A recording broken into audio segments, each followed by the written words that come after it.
I'm Chris Lawrence with your top stories in North Texas. On Wednesday, England beat Croatia in the second World Cup match in Arlington, and the Dallas PD is implementing some policy changes after a dramatic U-Haul chase and shootout near Dallas Love Field.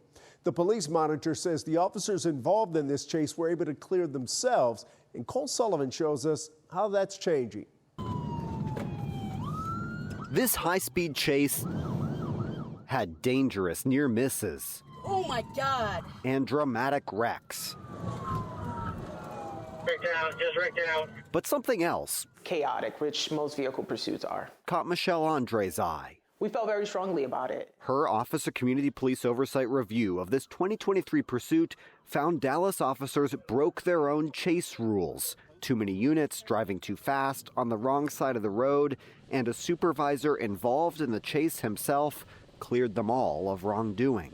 I think there's always concerns about the department reviewing itself. And in this case, you're involved in the pursuit and you're being asked to review your own actions. After her findings, the department just made changes, amending its general orders so in the future, an uninvolved officer will review whether rules were broken. The Dallas police chief says in part, quote, "Coming to this mutual agreement is an example of the effective collaboration between our department and the external oversight body." We can't change what happened, and making sure that future cases are reviewed differently, that was important. She disagrees with the chief's decision not to discipline the officers her investigator found broke the rules, but says these changes will keep the city safer if a dramatic chase like this happens again. It's a win for accountability, it's a win for independence, right? Civilian oversight.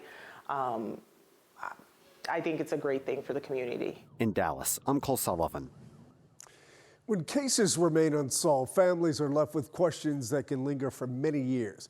Brittany Costello was in Tarrant County to show us how new technology is helping solve these cold cases. Inside the Tarrant County Medical Examiner's office, we pursued everything that was taken at autopsy. Investigators are using new tools. The center of the tree here says potential UHR to identify unidentified human remains. These are cases that there were really no leads for identification. Dr. Christian Crowder says his office has more than 100 of them, some dating back 50 years ago. Death investigator Amy Renfro, of course it's overwhelming, was hired to put a dent in that list. She's in the center of this tree. Using genetic genealogy and $500,000 in a federal grant, she's doing just that. Joyce Ann Henson. Henson was a young mother from Tennessee. I was about 3 years old when Carrie Reeves says her mother, Joyce, walked out of her life.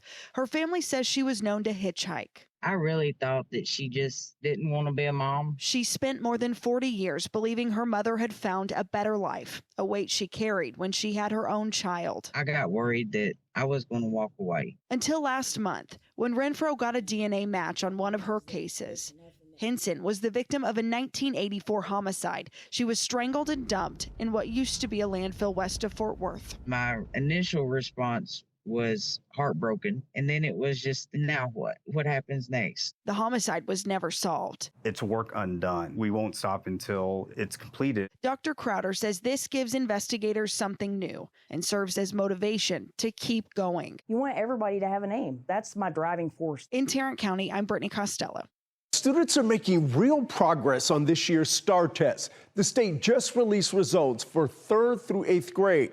Students improved in math and social studies, while reading scores remain relatively unchanged. The Texas Education Agency says 4th graders posted the biggest improvement in math, with scores up 4% from last year.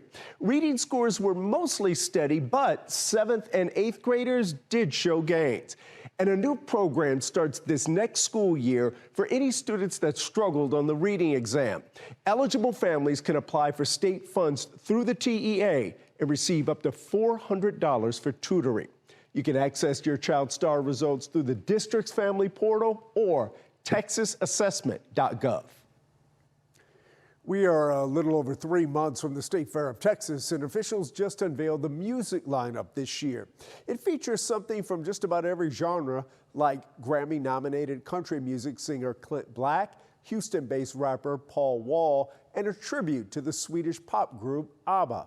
The gates open September 25th, and the concerts are free with admission.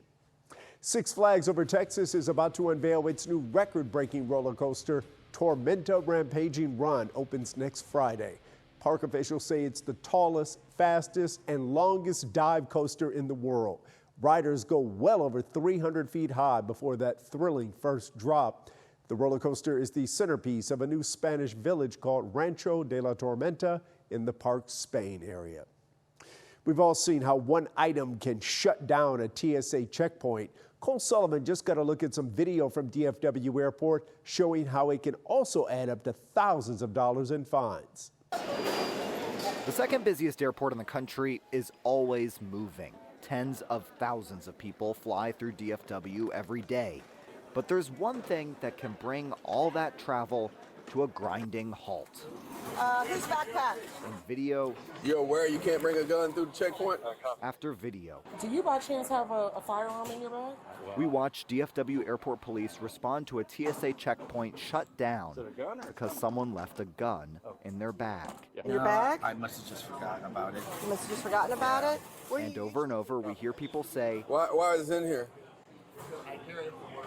And you gotta take it out. They forgot a deadly weapon in their carry-on. So he had no clue he had it in there. Yeah. And for some, it's not the first time. Did you drive here? The TSA would not give us updated numbers, but for years, DFW and often Dallas Love Field have been in the top 10 airports nationally for firearms caught at checkpoints. Nearly 400 guns at DFW in 2024, second only to Atlanta's airport. Woo, gonna be an expensive day for you. The TSA says fines start at $3,000 and can go as high as $17,000. So we're going to put the weapon back in here, but you have to be more careful. The agency says all firearms must be declared and in checked bags only. On these body camera videos from DFW Airport Police, As you can see, I'm putting this here. officers return the guns after checking to make sure the passenger is allowed to carry and told them to put it in their cars. Make sure you get both of those out, okay? Yeah. A stern warning, a hefty fine, and a delay for other passengers after one is caught packing heat. In Dallas, I'm Cole Sullivan. Boy, always good to double check before you arrive at the security lane. And those are your headlines from North Texas.